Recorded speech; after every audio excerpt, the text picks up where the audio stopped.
Bow down before my psycho power. Kitana wins. Flawless victory. Welcome back to the channel, everyone. Today I have another news article here that I want to talk about and break down. Honestly, even though this article says published 1 day ago, this is from probably like a month and a half ago, so I don't remember why exactly I saved it and want to talk about it for a video, but hopefully by reading it, it will refresh my memories. If you're excited for Tekken 8, leave a like on this video, also subscribe to the channel. I've been covering all different aspects of the game, and I am going to continue to do so. News articles, tweets, discussions, leaks, everything. Subscribe, follow me on Twitter, stay tuned. With that being said, let's start off this video. Tekken 8's debut trailer presents the most terrifying Jin Kazama yet.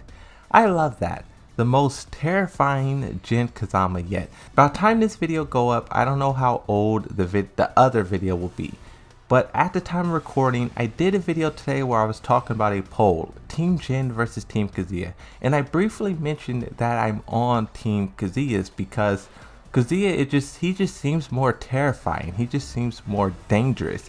He killed Heihachi, and he possibly killed Akuma. You know, he's in control of possibly G Corporation and maybe Mishima Zaibatsu, because at the beginning of Tekken 7, Nina was in control, and then Heihachi stepped in and he took control. Nina pretty much was defeated by Lei and Lars, and she was knocked off the throne. Heihachi was killed, so the throne is basically open. Whoever gets there first between Lei, Lars, Jin, and Kazuya possibly could take control. In the story, I think they would just give it to Jin just because, but it really would be interesting. It would spice up the story if Kazuya did merge both of them. Or what Kazuya wanted to do in the past was destroy the Mishima Zaibatsu just out of spite. After killing Heihachi, he goes to Mishima Zaibatsu, the headquarters, and he destroys everything. He blows up planes, he blows up trucks, ammunition, cargoes, he levels the building, and only G Corporation, Violet Systems, and then Lars' faction is left. That would be really cool. And it would also change the game. But let's read this news article. Enough of me talking about whatever I'm talking about. Tekken 8 is potentially giving Jin Kazama full control over the demonic Devil Gene, and this could make him the franchise's strongest fighter yet. I think Jin already is the most strongest fighter yet, but this would just up the threshold. Like you talk about Gohan going Super Saiyan 2. Getting into the news article, it says Tekken 8 once again brings the Mishima clan into conflict with each other, with Kazuya Mishima and his son Jin Kazama shown in the game's recent first trailer. Said trailer's extensive fight shows the two utilizing some of their signature moves, though there are a few new tricks thrown into the mix. One of them suggests devilish developments for the series' secondary protagonist. Since he was introduced back into the series, Jin Kazama has grappled with the Devil Gene. Mutating its carriers into monstrous demonic forms, this Devil Gene grants them incredible power, but at a cost. That cost is seemingly no longer being paid by Jin Kazama, who is far more in control than ever before. Here's how this can make him one of the strongest fighters in Tekken 8. The top part says Jin Kazama has grappled with the Devil Gene for years. Jin Kazama debuted in Tekken 3 as his alter ego Devil Jin in a cameo. Jin is the illegitimate son of Kazuya and Jun Kazama, inheriting one thing in particular from his father. I don't know why news articles and the story, they always specify illegitimate son and stuff like that. I don't know, that's so weird. I just think they should just say son, you know? I don't know, I just think that's weird. But continuing. Kazumi Mishima, the late wife of Heihachi Mishima and the mother of Kazuya Mishima, was a member of the Haijo clan. The bloodline was afflicted with what would become known as the Devil Gene, and as the result were anything but divine. During times of stress or moral danger, those carrying the Devil Gene will become the host to a supernatural devil, thereafter taking on a demonic appearance and boasting superhuman abilities. In the case of Devil Jin, These powers include flight, enhanced healing, a powerful laser beam emanating from a third eye. Even with Jin's moral complexities, he consistently grapples with this demonic form.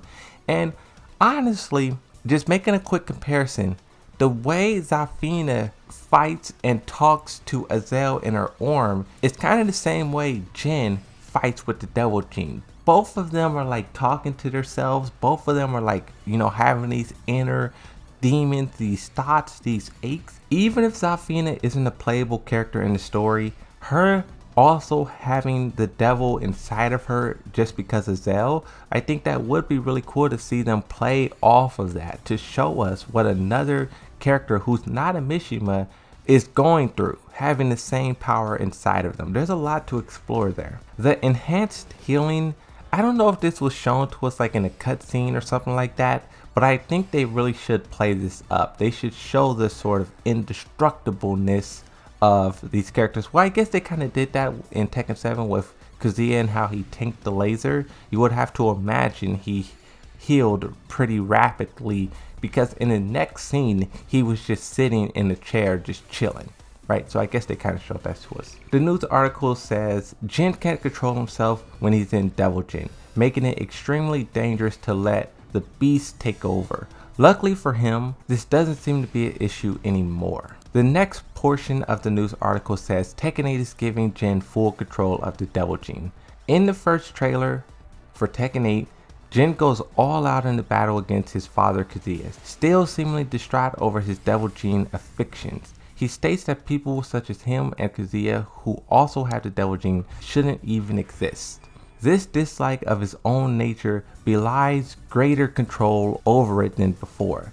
At one point, Jin rushes Kazuya with the wing of a demonic form also appearing as he does so. I really want to see, and I really hope that Jin comes across Zafina, because even if he do take out Kazuya and himself, you have to make sure the Hydro clan is gone. You have to make sure Azel doesn't re-emerge from Zafina. Like, there's a lot of loose ends Jin is going to have to clean up, and there's no way he can do it all in one game. There's no way.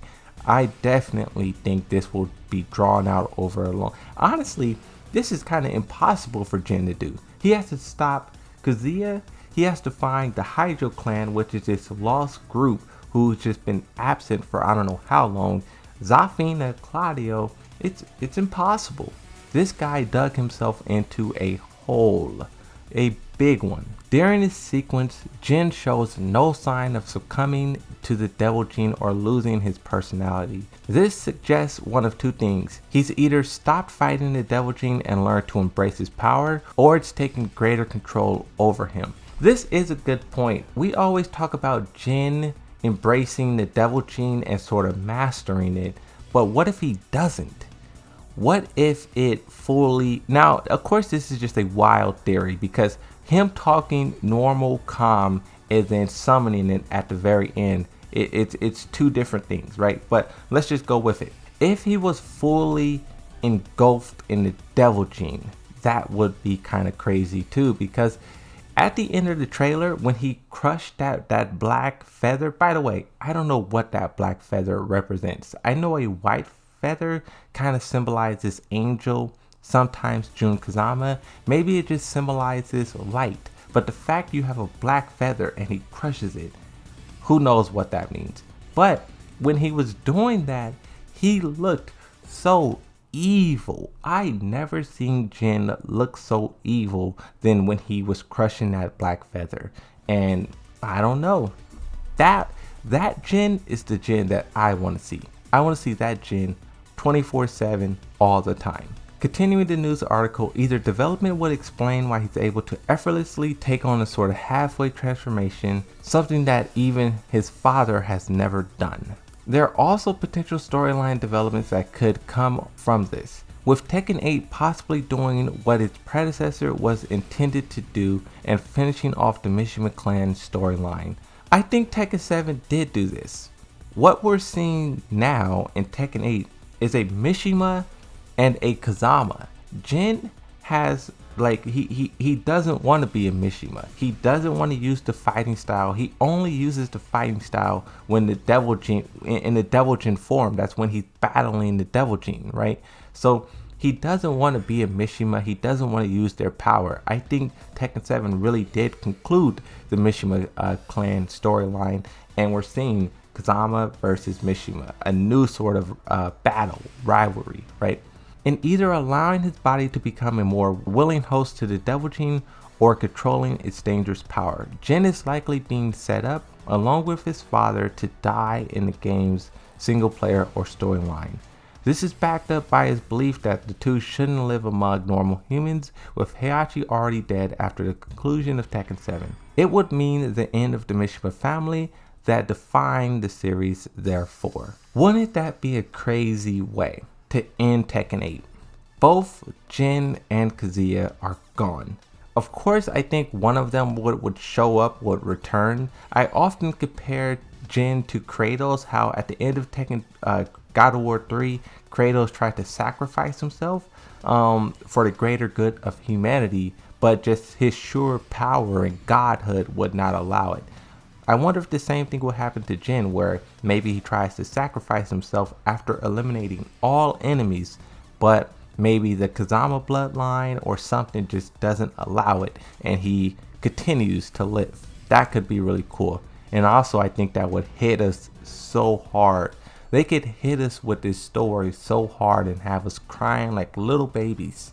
The final paragraph of this news article says, even if Jin doesn't die, he's now far more powerful than ever before. Being able to wield even a fraction of the Devil Gene's power while still retaining his own consciousness give him a major edge over most of the series characters, who are mere humans. Thus, if this is the end for Jin, he'll go out with a bigger bang than he's ever made in a battle. Before the series possibly exorcises the Devil Gene from its playable roster, however, Jin Kazama will be exercising more power than ever against Kazuya and other fighters. That's it. That's the news article, and honestly I think this is a really good news article, even though this kind of says a lot of things that we know, especially after so much time has passed from the trailer. The community has discussed these things and digested these things, and we understand at least the trailer. And also when you talk about past games, you talk about Tekken 3, Tekken 2, but still really good news article, and I think this also helps giving people a better understanding into what these characters want to do. I know a lot of people are waiting for the next trailer, myself included, and it's just things like this that makes me want to see more of the story. I really think Harada, Michael Murray, Tekken Project, they have something special on their hands with Tekken 8. We saw how big Tekken 7 was and how much of an impact it made on all of us, and with a little bit more push, a little bit more budget or whatever resources, it can really be good. But I'm gonna save all that stuff for another video. Thank you everyone for watching. Hopefully you enjoyed this, and see you guys next time. Bye bye.